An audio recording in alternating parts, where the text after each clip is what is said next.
পাবনার চাটমোহরে চায় স্টলে বসে টেলিভিশন দেখার সময় অজ্ঞাত দুর্বৃত্তদের গুলিতে ২ জন গুরুতর আহত হয়েছেন। বৃহস্পতিবার রাতে উপজেলার মূলগ্রাম ইউনিয়নের খতবাড়ি এলাকায় লালনের মোড়ে এই ঘটনা ঘটে। আহতরা হলেন মূলগ্রাম ইউনিয়নের খতবাড়ি দক্ষিণপাড়া গ্রামের নাইম হোসেন ও মৃত রমজান আলীর ছেলে সাজিদুল ইসলাম। আহতরা পেশায় দিনমজুর। প্রত্যক্ষদর্শী ও পুলিশ সূত্রে জানা গেছে, বৃহস্পতিবার ইফতারির শেষে লালনের মোড় এলাকায় রাজ্জাকের চায় স্টলে বসে টেলিভিশন দেখছিলেন নাইম হোসেন ও সাজিদুল ইসলাম। এ সময় মুখোশধারী অজ্ঞাত ৩ দুর্বৃত্ত অতর্কিতভাবে কয়েক রাউন্ড গুলি করে পালিয়ে যায়।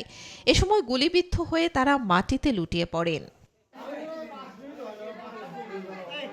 পরে স্থানীয়রা রক্তাক্ত জখম অবস্থায় আহত ২ জনকে উদ্ধার করে প্রথমে চাটমোহর উপজেলার স্বাস্থ্য কমপ্লেক্সে, পরে শারীরিক অবস্থার অবনতি হলে মুমূর্ষু অবস্থায় রাজশাহী মেডিকেল কলেজ হাসপাতালে স্থানান্তর করে।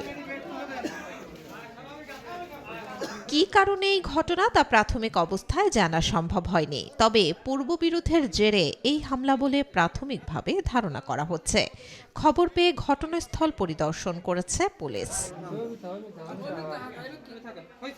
Desk report, B news 24।